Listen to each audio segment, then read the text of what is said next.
parents know that the problem our children here facing for higher education or for the training purposes, they have to go straightway to Chandigarh or to Panchmore for the coaching institutes and all. So it is that we all know that the trying time, which is very precious for the students, get wasted in terms of communicating from here, Zirakpur to Chandigarh. So this institute provides such kind of an expertise and expert teachers. Our own system, we will prepare the students, the coming students, 6 to 10, 6, 7, 8, 9, 10 students, for the preparing them for the entrance exams of IIT, JEE and medical institution examinations. So don't take it as a business kind of a thing. It is our vision, it is our mission that we will establish an institute, medical institute, in a way that the student need not to go all the way to Chandigarh or Panchmar. ऐसा क्यों लगता है ऐसे institute खोलने की और जरूरत पड़ती है? स्कूलों में पढ़ाई नहीं ठीक हो रही क्या? जैसे स्कूलों में पढ़ाई बिल्कुल ठीक होती है। स्कूलों की पढ़ाई को हम कभी भी निगलेक्ट नहीं कर सकते हैं। स्कूलों में जो डेवलपमेंट बच्चों का होता है that is academic as well as overall. But अगर आप इस टाइम पे देखें तो कंपटीशन इज सो हाई। अगर बच्चा कहीं पे भी कोचिंग क्लासेस में या एक्स्ट्रा अगर हेल्प नहीं लेता है तो लेटर ऑन। और हमारा विजन जो है सर 6 ऑनवर्ड स्टार्ट करने का यही है कि small steps are always better.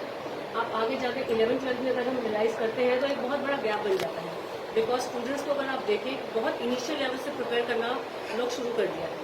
तो हमारे एरिया में अगर देखा जाए तो ऐसा कोई भी एक फॉर्मल कोचिंग इंस्टीट्यूट नहीं है। उसके लिए बच्चे चंडीगढ़ जाते हैं या पंचकुला जाते हैं।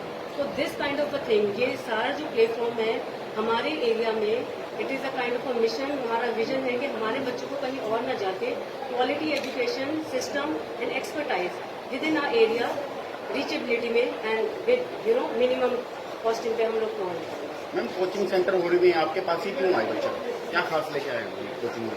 सर हमारा जो इंस्टीट्यूट है ये यहाँ पे may be it is a new institute. See this is a foundation branch, we are new in Zirakpur facility. But अगर आप देखें it is a establish institute since 2002 in Amritsar and they have produced hundreds and hundreds of results and students who have qualified for IIT examination. So that legacy, that system in our area will definitely help students to get into IITs and medical entrance examination. कोई in future आपका 11th-12th के बच्चों को भी लेने का plan है आगे? Not right now, but later years, definitely from coming years we will be. Because first, sir, we need to realize where the students are lacking here in this area.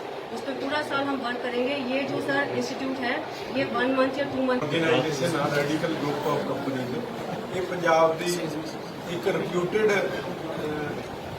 Institute ਹੈਗੀ ਆ ਜਿਹੜੀ ਪਹਿਲਾਂ ਜਲੰਧਰ ਵਾਲੇ ਪਾਸੇ ਅੰਮ੍ਰਿਤਸਰ ਵਾਲੇ ਪਾਸੇ ਕੰਮ ਕਰ ਰਹੇ ਆ। ਅੱਜ ਇਹਨਾਂ ਨੇ ਜੀਰਕਪੁਰ 'ਚ ਇਹ ਜਿਹੜਾ ਇੱਥੇ ਅਕੈਡਮੀ ਖੋਲ੍ਹੀ ਆ, ਇਹਦੇ ਨਾਲ ਬੱਚਿਆਂ ਨੂੰ ਸਮੇਂ ਦੇ ਹਾਣੀ ਬਣਾਉਣ ਵਾਸਤੇ ਉਹਨਾਂ ਨੂੰ ਸਪੈਸ਼ਲ ਟਿਊਸ਼ਨ ਦੇਈ ਜਾਊਗੀ ਤਾਂ ਕਿ ਆਉਣ ਵਾਲੇ ਸਮੇਂ 'ਚ ਜਿਹੜੇ IIT ਵਰਗੇ ਕੰਪੀਟੀਸ਼ਨ ਆ ਜਾਂ ਮੈਡੀਕਲ ਕਾਲਜਾਂ ਦੇ ਕੰਪੀਟੀਸ਼ਨ ਆ ਉਹਨਾਂ ਵਾਸਤੇ ਤਿਆਰ ਕਰਨਗੇ। ਔਰ ਬਕਾਇਦਾ 6ਵੀਂ ਤੋਂ ਲੈ ਕੇ 10ਵੀਂ ਤੱਕ ਬੱਚਿਆਂ ਦੇ ਜਿਹੜੇ ਫਾਊਂਡੇਸ਼ਨ ਕੋਰਸ ਆ ਉਹਨਾਂ ਦੀ ਨੀਂਹ ਮਜ਼ਬੂਤ ਹੋਏ, ਬ੍ਰੇਨ ਸ਼ਾਰਪ ਹੋਣ, ਆਉਣ ਵਾਲੇ ਸਮੇਂ ਦੇ ਹਾਣੀ ਬਣਨ। ਉਸ ਵਾਸਤੇ ਬਹੁਤ ਵਧੀਆ ਇੰਸਟੀਚਿਊਟ ਖੁੱਲ੍ਹਿਆ। ਮੈਂ ਆਪਣੇ ਵੱਲੋਂ ਇਹਨਾਂ ਦੀ ਸਾਰੀ ਮੈਨੇਜਮੈਂਟ ਨੂੰ ਔਰ ਸਾਰੀ ਟੀਮ ਨੂੰ ਬਹੁਤ ਬਹੁਤ ਵਧਾਈ ਦਿੰਦਾ ਹਾਂ ਔਰ ਇਸ ਏਰੀਏ ਦਾ ਸੇਵਾਦਾਰ ਹੋਣ ਦੇ ਨਾਤੇ ਇਹਨਾਂ ਦਾ ਧੰਨਵਾਦ।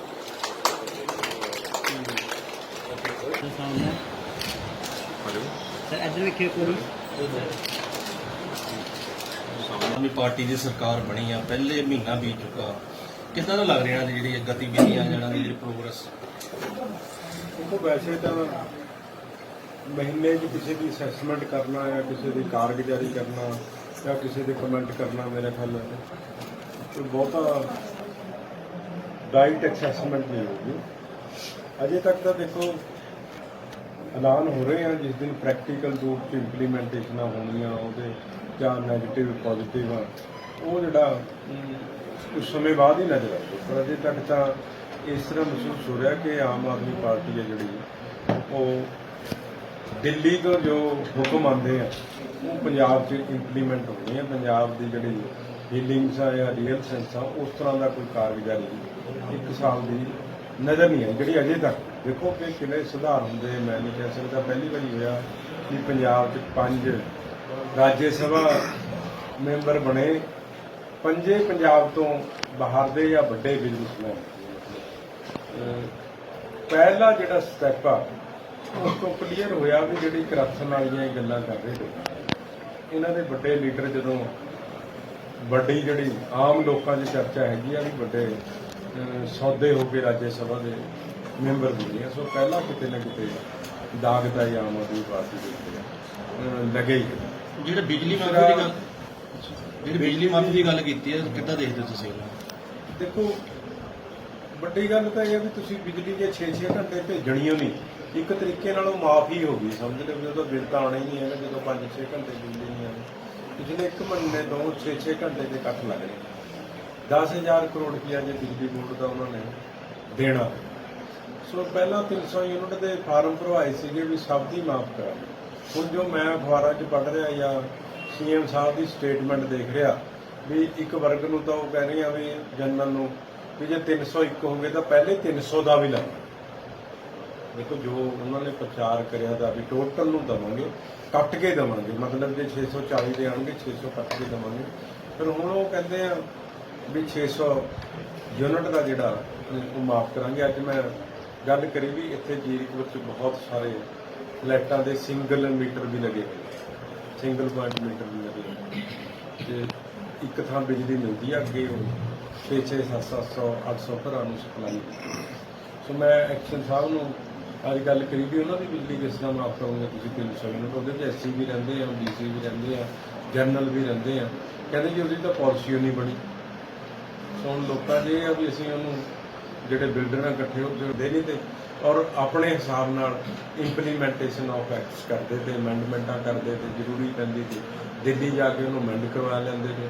ਪਰ ਕਿਉਂਕਿ ਆਮ ਆਦਮੀ ਪਾਰਟੀ ਵੀ ਦਿੱਲੀ ਦੀ ਪਾਰਟੀ ਆ, ਕੇਂਦਰ ਵੀ ਦਿੱਲੀ ਦੀ ਪਾਰਟੀ ਆ, ਕਾਂਗਰਸ ਵੀ ਦਿੱਲੀ ਦੀ ਪਾਰਟੀ ਆ। ਸੋ ਹੁਣ ਇਹਨਾਂ ਦੀਆਂ ਲੱਤਾਂ ਭਾਰ ਨਹੀਂ ਚੱਲਦੀਆਂ ਕੋਈ ਪਾਲਿਸੀ ਅਮੈਂਡ ਕਰਵਾਉਣ ਵਾਸਤੇ। ਸੋ ਮੈਂ ਤਾਂ ਸਮਝਦਾ ਕਿ ਇੱਕ ਗਰੀਬ ਆਦਮੀ ਪਹਿਲਾਂ ਜਮ੍ਹਾਂ ਕਰਵਾ ਕੇ ਬਿਜਲੀ ਇੱਕ ਪਾਸੇ ਤਾਂ ਕਹਿ ਰਹੇ ਬਿਜਲੀ ਯੂਨਿਟ ਮਾਫ ਕਰਾਂਗੇ, ਦੂਸਰੇ ਪਾਸੇ 20 ਮੀਟਰਾਂ ਦੀ ਗੱਲਬਾਤ ਜਿਹੜੀ ਗਰੀਬ ਆਦਮੀ ਵਾਸਤੇ ਕਰ ਰਹੇ ਮੈਂ ਸਮਝਦਾ ਕਿ ਗਲਤ ਹੈ। ਇੱਕ ਅਕਾਲੀ ਸਰਕਾਰ ਵੇਲੇ ਕਿਹਾ ਜਾਂਦਾ ਸੀ ਕਿ ਪੰਜਾਬ ਬਿਜਲੀ ਸਰਪਲਸ ਸੂਬਾ ਬਣ ਗਿਆ ਤੇ ਉਹ ਹੁਣ ਅੱਜ ਦੀ ਡੇਟ 'ਚ ਕੱਟ ਕਿਉਂ ਲੱਗ ਰਹੇ ਨੇ ਸਰਪਲਸ ਸੂਬਾ ਹੋਣ ਦੇ ਬਾਵਜੂਦ ਵੀ? ਦੇਖੋ ਜਦੋਂ ਅਸੀਂ ਟੇਕ ਓਵਰ ਕਰਿਆ 6200 ਮੈਗਾਵਾਟ ਬਿਜਲੀ ਸੀ, ਜਦੋਂ ਅਸੀਂ ਛੱਡਿਆ 12464 ਮੈਗਾਵਾਟ ਬਿਜਲੀ ਤੇ ਡਿਮਾਂਡ ਜਿਹੜੀ ਪੀਕ ਡਿਮਾਂਡ 11000 ਮੈਗਾਵਾਟ ਦੀ ਸੀ। ਬਿਜਲੀ ਸਰਪਲਸ ਸਟੇਟ ਸੂਬਾ ਸਾਡੀ ਸਰਕਾਰ 'ਚ ਬਣਿਆ। 5 ਸਾਲ ਕਾਂਗਰਸ ਦੀ ਸਰਕਾਰ ਰਹੀ, ਇੱਕ ਵੀ ਯੂਨਿਟ ਐਡ ਨਹੀਂ ਹੋਇਆ। ਹਰ ਸਾਲ 1000 ਮੈਗਾਵਾਟ ਦੀ ਡਿਮਾਂਡ ਆ ਜਿਹੜੀ ਉਹ ਵੱਧਦੀ ਹੈ ਇਸ ਸਟੇਟ। ਇਸ ਟਾਈਮ ਡਿਮਾਂਡ ਪਿਛਲੇ ਸਾਲ ਜਿਹੜੀ ਆ 15000 ਤੋਂ ਉੱਪਰ ਮੈਗਾਵਾਟ ਦੀ ਸੀ, ਪਰ ਬਿਜਲੀ ਦੇ 2 ਥਰਮਲ ਪਲਾਂਟ ਬੰਦ ਕਰਨ ਕਰਕੇ 12464 ਦੀ ਥਾਂ ਤੇ 11000 ਮੈਗਾਵਾਟ ਪ੍ਰੋਡਕਸ਼ਨ ਹੋਈ। 4000 ਮੈਗਾਵਾਟ ਜਿਹੜੀ ਸ਼ਾਰਟੇਜ ਹੋ ਗਈ। ਹੁਣ 7-7 8-8 ਘੰਟੇ ਦੇ ਕਾਟਾ ਜਿਹੜੇ ਅੱਜ ਲੱਗ ਰਹੇ ਆ ਉਧਰ ਨੂੰ ਉਸ ਦਰੁਸਤੀ ਵੱਲ ਨੂੰ ਬਿਜਲੀ ਪੈਦਾ ਕਰਨ ਵੱਲ ਨੂੰ ਬਿਜਲੀ ਰਿਸੋਰਸਿਸ ਵਾਲੇ ਪਾਸੇ ਨੂੰ ਕੋਈ ਵੀ ਨਹੀਂ ਤੁਰ ਰਿਹਾ। ਅੱਜ ਇੰਡਸਟਰੀ ਨੂੰ ਬਿਜਲੀ ਜਿਹੜੇ ਕਹਿੰਦੇ ਤੇ 5 ਰੁਪਏ ਯੂਨਿਟ ਦੇਵਾਂਗੇ, ਹੁਣ ਕੱਲ ਮੈਂ CM ਸਾਹਿਬ ਦੀ ਸਟੇਟਮੈਂਟ ਪੜ੍ਹ ਰਿਹਾ ਤਾਂ ਵੀ ਬਿਜਲੀ ਦੇ ਜੇ ਅਸੀਂ ਰੇਟ ਘਟਾਵਾਂਗੇ ਨਹੀਂ, ਮਤਲਬ ਉਨੇ ਹੀ ਰੱਖਾਂਗੇ 8-9 ਰੁਪਏ ਯੂਨਿਟ। ਤੇ ਨਾਲ ਦੀਆਂ ਸਟੇਟਾਂ 'ਚ ਇੰਡਸਟਰੀ ਨੂੰ 3-4 ਰੁਪਏ ਯੂਨਿਟ ਪੈਂਦੀ ਹੈ। ਦੱਸੋ ਇੰਡਸਟਰੀ ਕਿਸ ਤਰ੍ਹਾਂ ਸਰਵਾਈਵ ਕਰੂਗੀ? ਇੰਡਸਟਰੀ ਸਰਵਾਈਵ ਨਹੀਂ ਕਰੂਗੀ ਤਾਂ ਬੇਰੁਜ਼ਗਾਰੀ ਹੋਊਗੀ। ਸਭ ਤੋਂ ਵੱਡੀ ਪ੍ਰੋਬਲਮ ਜਿਹੜੀ ਅੱਜ ਆ ਨਾ ਜੀ ਉਹ ਬੇਰੁਜ਼ਗਾਰੀ ਦੀ ਆ ਪੰਜਾਬ 'ਚ। ਨਾ ਪਿਛਲੇ 5 ਸਾਲ 'ਚ ਉਪਰਾਲੇ ਹੋਏ ਨਾ ਇਸ 5 ਸਾਲਾਂ ਨੇ। ਮੈਨੂੰ ਅਜੇ ਤੱਕ ਕੋਈ CM ਸਾਹਿਬ ਦੀ ਸਟੇਟਮੈਂਟ ਇਹਦੀ ਨਹੀਂ ਆਈ ਜਿਹਦੇ 'ਚ ਉਹਨਾਂ ਨੇ ਕਿਹਾ ਹੋਇਆ ਵੀ ਅਸੀਂ ਇਨਫਰਾਸਟ੍ਰਕਚਰ ਕ੍ਰੀਏਟ ਕਰਾਂਗੇ, ਅਸੀਂ ਬਿਜਲੀ ਪੈਦਾ ਕਰਾਂਗੇ, ਅਸੀਂ ਐਡਮਿਨਿਸਟ੍ਰੇਟਿਵ ਰਿਫਾਰਮਸ ਲਾਗੂ ਕਰਾਂਗੇ, ਅਸੀਂ ਪ੍ਰੋਜੈਕਟਾਂ ਦਾ ਜਿਹੜਾ ਸੀਮਾਬੱਧ ਟਾਈਮ 'ਚ ਅਪਰੂਵਲਾਂ ਕਰਾਂਗੇ। ਕਿਸੇ ਬਿਜ਼ਨਸਮੈਨਾਂ ਦੀ ਅਜੇ ਤੱਕ ਸਲਾਹ ਨਹੀਂ ਹੈ। ਸਿਰਫ ਦਿੱਲੀ 'ਚ ਚੀਫ ਸੈਕਟਰੀ ਤੇ ਜਿਹੜੇ ਸਾਡੇ ਸੈਕਟਰੀ ਆ ਉਹਨਾਂ ਨੂੰ ਬੁਲਾ ਕੇ ਮੀਟਿੰਗਾਂ ਦਿੱਲੀ ਦੇ ਅੰਦਰ ਹੋ ਰਹੀਆਂ। ਉਹ ਕਿਆ ਮੀਟਿੰਗ ਕਰਦੇ ਆ, ਕਿਆ ਲੈਣ ਦੇਣ ਕਰਦੇ ਆ, ਕਿਆ ਕਰਦੇ ਆ, ਕਿਸ ਵਾਸਤੇ ਮੀਟਿੰਗ ਹੋ ਰਹੀਆਂ। ਅਫਸਰਾਂ ਦੀ ਲਿਸਟ ਦਿੱਲੀ ਤੋਂ ਬਣ ਕੇ ਕੇਜਰੀਵਾਲ ਜੀ ਭੇਜਦੇ, ਉਹਨਾਂ ਨੂੰ ਟ੍ਰਾਂਸਫਰ ਕਰਦੇ ਆ। SHO ਵੀ ਦਿੱਲੀ ਤੋਂ ਟ੍ਰਾਂਸਫਰ ਹੁੰਦੀ ਹੈ। ਇੱਕ ਪਿਛਲੀ ਸਰਕਾਰ ਆਪਾਂ ਦੇਖਿਆ ਕਿ ਅੱਧੀ ਦੀ ਰਾਤ ਨੌਲੇਜ ਆ ਜਾਂਦੀ ਹੈ ਜਦੋਂ ਬੰਦਾ MLA ਬਣ ਜਾਂਦਾ ਨਾ ਜੀ, ਜਦੋਂ ਸਾਰੀਆਂ ਪਾਵਰਾਂ ਜਿੰਨੀਆਂ ਐਕਸ਼ਨ ਪੋਲਿਊਸ਼ਨ ਬੋਰਡ ਦੀਆਂ, SSP ਦੀਆਂ, ਕੈਮੀਕਲ ਇੰਜੀਨੀਅਰ ਦੀਆਂ, ਚੀਫ ਇੰਜੀਨੀਅਰ ਦੀਆਂ, ਆਟੋਮੈਟਿਕਲੀ ਉਹ ਵੋਟਾਂ ਨਾਲ ਨਾ ਅੰਦਰ ਵੜ ਜਾਂਦੀ ਆ। ਮਤਲਬ ਆਮ ਆਦਮੀ ਪਾਰਟੀ ਦੇ ਕਿਸ ਤਰ੍ਹਾਂ ਦਾ ਕੋਈ ਸਟੱਫ ਹੈਗਾ ਕਹਿ ਦਿਓ, ਇਹ ਸਾਰੀਆਂ ਪਾਵਰਾਂ ਅੰਦਰ ਵੜ ਜਾਂਦੀਆਂ। ਫਿਰ ਉਹ ਐਕਸ਼ਨ, ਕੈਮੀਕਲ ਚੈੱਕਅਪ ਜਾਂ ਟੈਸਟਿੰਗ ਉਹ ਕਿਸੇ ਅਫਸਰ ਤੋਂ ਕਰਵਾਉਣ ਦੀ ਲੋੜ ਨਹੀਂ, ਆਪਣੇ ਆਪ ਹੀ ਚੈੱਕ ਜਿਹੜਾ ਉਹ ਹੋ ਜਾਂਦਾ। ਸੋ ਵੈਸੇ ਮੈਂ ਇਸ ਕਾਰਵਾਈ ਨੂੰ ਵਧੀਆ ਮੰਨਦਾ, ਕਿਉਂਕਿ ਐਕਸ਼ਨ, ਐਸਡੀਓ, ਜੇਈ ਸਭ ਡਿਫੰਕਟ ਹੋ ਗਿਆ ਸਿਸਟਮ, ਕੋਈ ਕੰਮ ਨਹੀਂ ਕਰ ਰਿਹਾ। ਸੋ ਐਮਐਲਏ ਸਾਹਿਬ ਨੇ ਚੈੱਕ ਕਰਿਆ, ਉੱਥੇ ਜਾ ਕੇ ਫੜਿਆ ਵੀ ਹੈਗਾ। ਕਾਰਵਾਈ ਤਾਂ ਹੋਊਗੀ ਕਿਉਂਕਿ ਇੱਕ ਡੈਮੋਕ੍ਰੈਟਿਕ ਸਿਸਟਮ ਆ, ਅਫਸਰਾਂ ਨੇ ਕਾਰਵਾਈ ਕਰਨੀ ਹੁੰਦੀ ਹੈ। ਅਫਸਰ ਮੇਰੇ ਖਿਆਲ ਅਜੇ ਇਹਨਾਂ ਦੀ ਪਰਵਾਹ ਨਹੀਂ ਕਰ ਰਹੇ। ਵਿਸ਼ੇਸ਼ ਕਰਕੇ ਕਾਰਵਾਈ ਨਹੀਂ ਹੋਏਗੀ ਅਫਸਰ ਮੈਨੂੰ ਤਾਂ ਇਹੀ ਲੱਗਦਾ ਵੀ ਜਿਹੜੇ ਐਕਸ਼ਨ ਕੋਈ ਸੈਟਿਸਫਾਈਡ ਹੋਣ ਦੇ ਚਾਂਸ ਤਾਂ ਨਹੀਂ ਹੋਏਗਾ। ਇਹ ਆਉਣ ਵਾਲੇ ਸਮੇਂ 'ਚ ਪਤਾ ਲੱਗੂਗਾ ਜੀ ਅਸੀਂ ਇੱਕ ਮਹੀਨੇ 'ਚ ਮੈਂ ਕਿਆ ਕਰਾਂਗਾ। ਇਸ ਤੋਂ ਇਲਾਵਾ ਜਿੱਦਾਂ ਤਹਿਸੀਲਾਂ 'ਚ ਕਿਹਾ ਜਾ ਰਿਹਾ ਕਿ ਸਹੀ ਕਰਪਸ਼ਨ ਫ੍ਰੀ ਕਰ ਦਿੱਤਾ ਸਭ ਕੁਝ, ਤੁਸੀਂ ਕਿੱਦਾਂ ਦੇਖਦੇ ਸੀ? ਚੈੱਕ ਕਰ ਲਿਓ ਜੀ ਤਹਿਸੀਲਾਂ 'ਚ ਜਿਹੜੀ ਰਜਿਸਟਰੀਆਂ ਹੋ ਰਹੀਆਂ, ਹਾਈ ਕੋਰਟ ਦੇ ਕਿਆ ਆਰਡਰ ਨਾਲ ਰਜਿਸਟਰੀਆਂ ਕਿਸ ਤਰ੍ਹਾਂ ਹੋ ਰਹੀਆਂ। ਜੀਰਕਪੁਰ 'ਚ ਇਲੀਗਲ ਕੰਸਟਰਕਸ਼ਨ ਬੰਦ ਹੋ ਗਈ। ਤੁਸੀਂ 3 ਵੱਡੇ ਕੇਸ ਸੀਗੇ, ਤੁਸੀਂ ਦੇਖੋ ਲਾਲੜੂ 'ਚ 100 ਏਕੜ 'ਚ ਕਿੱਕਰਾਂ ਜਿਨ੍ਹਾਂ ਦੀ ਕੀਮਤ 100 ਕਰੋੜ ਤੋਂ ਵੱਧ ਸੀਗੀ, ਉੱਥੇ ਦਾ ਪ੍ਰਧਾਨ ਬਿਨਾਂ ਰੈਜੂਲੇਸ਼ਨ ਪਾਏ, ਬਿਨਾਂ ਅਸੈਸਮੈਂਟ ਕਰੇ ਉਹ ਕਿੱਕਰਾਂ ਵੇਚ ਕੇ ਮੌਕੇ ਤੇ ਫੜੀ। ਏਡੀਸੀ ਨੇ ਰਿਪੋਰਟ ਕਰੀ, ਬਾਅਦ ਚ ਪੈਸੇ ਲੈ ਕੇ ਇੱਕ ਫੋਰੈਸਟ ਅਫਸਰ ਰਿਪੋਰਟ ਕਰ ਰਿਹਾ ਵੀ 100 ਏਕੜ ਚ ਕਿੱਕਰਾਂ ਜਿਨ੍ਹਾਂ ਦੀ ਅੱਜ ਵੀ ਅਸੈਸਮੈਂਟ ਕਰਾਓ 100 ਕਰੋੜ ਆ, ਇਹ ਤਾਂ ਜੀ 2-3 ਲੱਖ ਰੁਪਏ ਦੀਆਂ ਸੀ। ਤੇ ਇਹ ਸਰਕਾਰ ਨਾਲ ਸੈਟਿੰਗ ਕਰਕੇ ਉੱਥੇ ਐਸਪੀ ਕੋਲ ਕੇਸ ਪਿਆ, ਅੱਜ ਤੱਕ ਹਾਈ ਕੋਰਟ ਦੇ ਆਰਡਰ ਹੋਣ ਦੇ ਬਾਵਜੂਦ ਪਰਚਾ ਦਰਜ ਨਹੀਂ। ਦੇਖੋ ਸੈਟਿੰਗ ਆ, ਤੁਸੀਂ ਕਹਿ ਰਹੇ ਨਾ, ਮੈਂ ਬੋਲਣਾ ਨਹੀਂ ਜਾ ਰਿਹਾ ਤਾਂ ਕਿਉਂਕਿ ਪੀਰੀਅਡ ਬਹੁਤ ਘੱਟ ਹੈਗਾ। ਡੇਰਾ ਵਸੀ ਦਾ ਪ੍ਰਧਾਨ 20 ਸਾਲ ਪਹਿਲਾਂ ਮਰੇ ਬੰਦੇ ਦੀ ਅਟਾਰਨੀ ਤੋਂ ਰਜਿਸਟਰੀ ਆਪਣੇ ਨਾਲ ਕਰਵਾ ਗਿਆ, ਅੱਜ ਤੱਕ ਪਰਚਾ ਦਰਜ ਕਰਕੇ ਅਰੈਸਟ ਨਹੀਂ ਹੋਇਆ। ਜੀਰਕਪੁਰ ਕੌਂਸਲ ਦਾ ਪ੍ਰਧਾਨ, ਲਾਈਟਾਂ ਲੱਗੀਆਂ ਨਹੀਂ, 20 ਲੱਖ ਰੁਪਇਆ ਪੇਮੈਂਟ ਵੀ ਹੋ ਗਈ। ਏਡੀਸੀ ਨੇ ਲਿਖ ਕੇ ਦਿਆ, ਈਓ ਨੇ ਰਿਪੋਰਟ ਕਰੀ ਵੀ ਕੋਈ ਲਾਈਟ ਨਹੀਂ ਲੱਗੀ, ਫੁੱਲ ਪੇਮੈਂਟ ਹੋ ਗਈ। ਸਾਰਾ ਰਿਕਾਰਡ ਏਡੀਸੀ ਕੋਲ ਪਿਆ, ਕਾਰਵਾਈ ਚੱਲ ਰਹੀ ਦੀ। ਆਪਾਂ ਕਾਰਵਾਈ ਕਰ ਰਹੇ ਸੀ ਕਿ ਅੱਜ ਵੀ ਲੱਗੇ ਹੋਏ ਆ, ਪਰ ਤੁਸੀਂ ਦੱਸੋ ਕੋਈ ਕਾਰਵਾਈ ਨਹੀਂ ਹੋਈ। ਇਹ ਕਿਆ ਸ਼ਿਕਾਇਤ ਦਿੰਦਾ ਹੈਗਾ?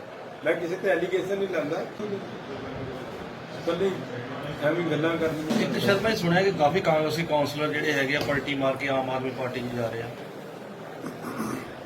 ਅਸਲ 'ਚ ਪਤਾ ਗਿਆ ਜੀ, ਹੁਣ 5 ਸਾਲਾਂ 'ਚ ਰੱਜ ਕੇ ਕਰਪਸ਼ਨ ਹੋਈ ਆ, ਖੁੱਲੀਆਂ ਵੱਜੀਆਂ। ਹੁਣ ਲੋਕ ਤੜਫ ਰਹੇ ਆ, ਮਤਲਬ ਕਿਸੇ ਨਾ ਕਿਸੇ ਪਾਸੇ ਜਾਣਾ ਹੀ ਹੈ।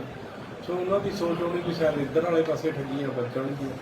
ਸੋ ਮਤਲਬ ਪ੍ਰਸਤ ਲੋਕ ਚੇਂਜ ਹੁੰਦੀਆਂ। ਹੁਣ ਢਿੱਲੋਂ ਸਾਹਿਬ ਨੇ ਇਸ ਹਲਕੇ ਨੂੰ ਜਿੰਨੀ ਬੁਰੀ ਤਰ੍ਹਾਂ ਲੁੱਟਿਆ, ਉਹਦੇ ਪੁੱਤ ਨੇ ਜਿੰਨੀ ਬੁਰੀ ਤਰ੍ਹਾਂ ਲੁੱਟਿਆ, ਉਹਦੇ ਪ੍ਰਧਾਨਾਂ ਨੇ ਜਿੰਨੀ ਬੁਰੀ ਤਰ੍ਹਾਂ ਲੁੱਟਿਆ, ਆਪਾਂ ਸਾਰਿਆਂ ਨੂੰ ਹੀ ਪਤਾ। ਹੁਣ ਉਹਨਾਂ ਦੇ ਅੰਦਰ ਤਾਂ ਹੈ ਨਾ ਜੀ। ਹੁਣ ਇੱਕ MC ਹੈ ਇੱਥੇ ਬਲਟਾਣੀ, ਜਿੰਨੀ ਪਬਲਿਸਿਟੀ ਹੈ ਉਹਦੇ ਪੈਸੇ ਇਕੱਠੇ ਕਰ ਸਰਕਾਰ। ਅੱਜ ਤੁਸੀਂ ਦੇਖੋ ਆਮ ਆਦਮੀ ਪਾਰਟੀ ਦੀ ਹੈ, ਹੁਣ ਵੀ ਉੱਥੇ ਹੋਲਡਿੰਗਾਂ ਦੇ ਉੱਤੇ ਉਹਨੇ ਬੋਰਡ ਲਵਾਏ ਹੋਏ ਆ, ਉਹਦਾ 20-30 ਹਜ਼ਾਰ ਰੁਪਏ ਮਹੀਨੇ ਦੇ ਲੈਂਦੇ ਆ। ਦੱਸੋ ਐਡਵਰਟਾਈਜ਼ਮੈਂਟ ਦੇ ਪੈਸੇ ਇੱਕ MC ਕਿਸ ਤਰ੍ਹਾਂ ਲੈ ਸਕਦਾ? ਮਤਲਬ ਇਹ ਆ ਵੀ ਉਧਰ ਦੀ ਥਾਂ ਤੇ ਹੁਣ ਇੱਧਰ ਸੈਟਿੰਗ ਹੋ ਗਈ। ਗੱਲ ਤਾਂ ਇੰਨੀ ਕੁ ਜਿਹੜੇ ਮੈਨੂੰ ਨਜ਼ਰ ਆ ਰਹੀ ਅੱਜ ਤੱਕ। ਹਾਂ, ਜੇ ਕੋਈ ਕਾਰਵਾਈ ਹੋਗੀ ਤਾਂ ਸਮਝਾਂਗਾ ਵੀ ਯਾਰ ਇਹ ਇਮਾਨਦਾਰੀ ਨਾਲ ਕੰਮ ਕਰ